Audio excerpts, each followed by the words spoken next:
Hey guys, welcome back to my Power of Positive Thinking series.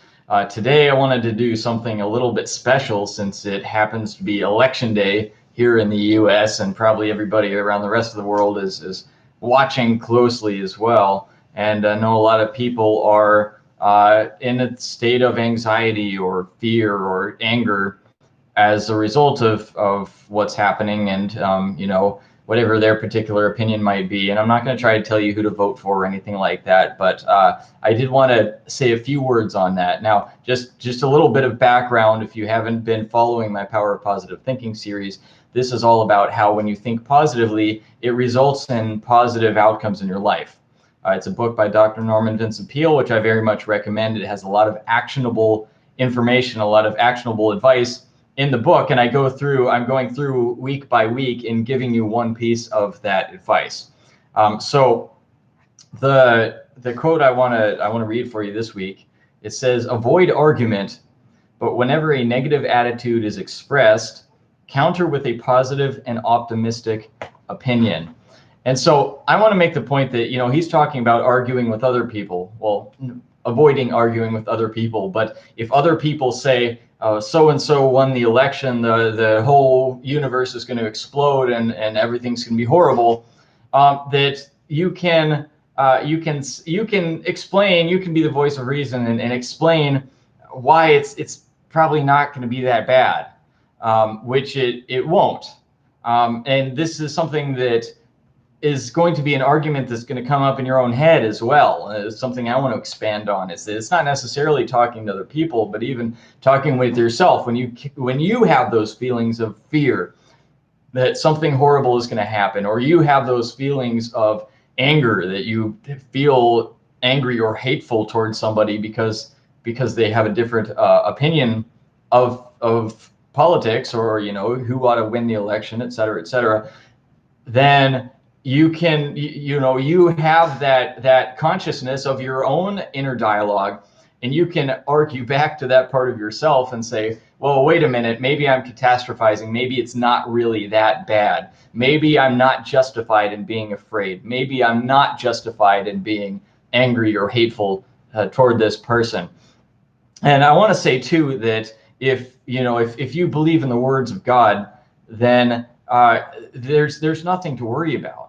There's absolutely nothing to worry about. If God be for us, who can be against us? Everything that happens is exactly what's supposed to happen.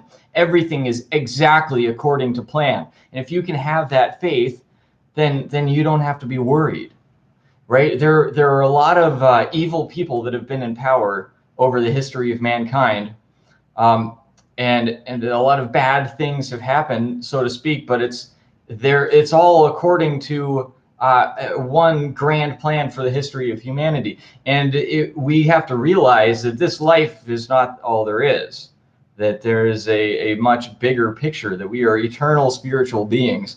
And so there's really not very much to worry about. The truth is that we are not on this earth. We are not having this temporary human experience for the sake of feeling comfortable.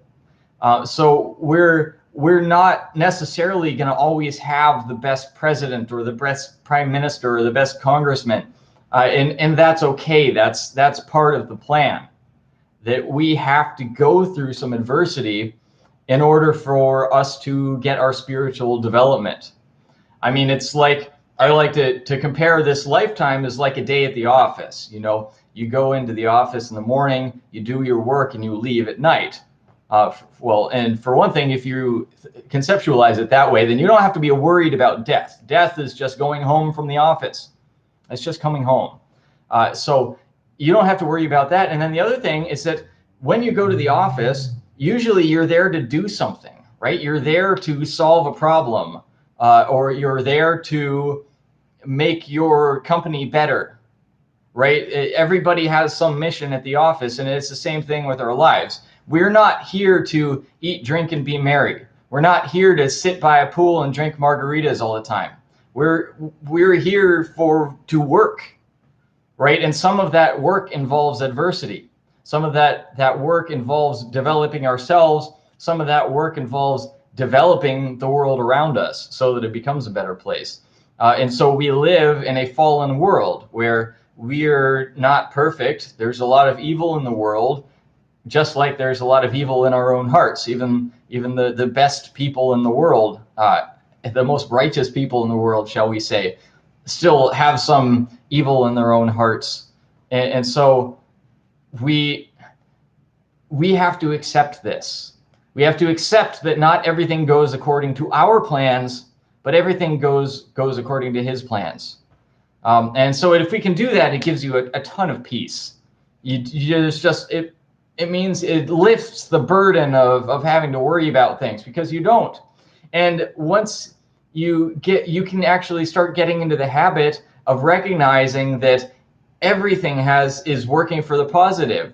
And you can actually kind of get used to noticing the positive things that occur when most people would say is negative, right? So for example, I mean, I could say about the political situation, we're seeing unprecedented censorship, which is interesting, right? YouTube is deleting videos and Facebook is blocking posts, and all these tech companies are saying that this is fake, and we're not going to let it slide, right? That it's journalists that are calling it fake, even if it's like a doctor talking about a medical theory. The journalists are saying it's fake. It's absurd. And it's real easy to get into that victim mentality of, oh, I don't have free speech anymore. The evil people are oppressing us.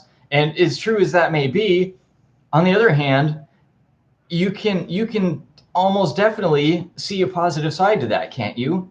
For one thing, these people who are in power, who have been telling us that they are on our side, that they are working for our benefit, and they have our best interest in mind, are showing their true colors very clearly.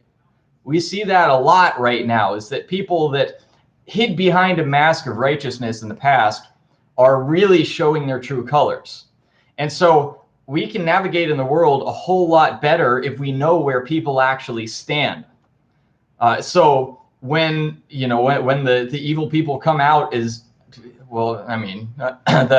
people who are oriented towards evil, let's say, because I don't mean to say that anybody is pure evil. We're all kind of a mixture of both. But the people whose goals are evil at the present time, let's say, if those people can be recognized, then we're in a much better situation than when they were operating in the shadows, right? So, and then you can notice too in your own life, just not necessarily something on a grand sociological scale like that, but something in your own life where if somebody says something nasty to you, that's an opportunity for you to practice your patience. That's an opportunity for you to practice your indulgence. That's an opportunity for you to stop reacting, stop letting other people put you into a negative mood, and stay positive anyway. So just about anything that happens to you can be to your benefit. Everything that happens to you can be to your benefit. It just depends on how you react. How you react is everything.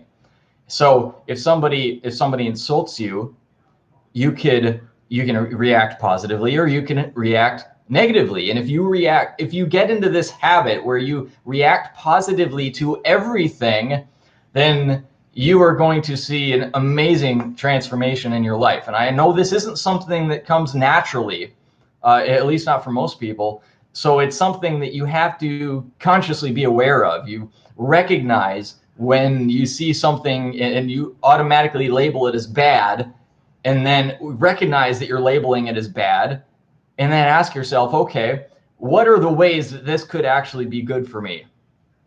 And so the more you do this, the more you get into the habit of this, the better your life is going to become. And so if you're worried about the election, if you're afraid, if you're afraid of what the opposing party is going to do if they happen to win the election, there's nothing they could possibly do to you, because even the things that seem like they're bad are actually good.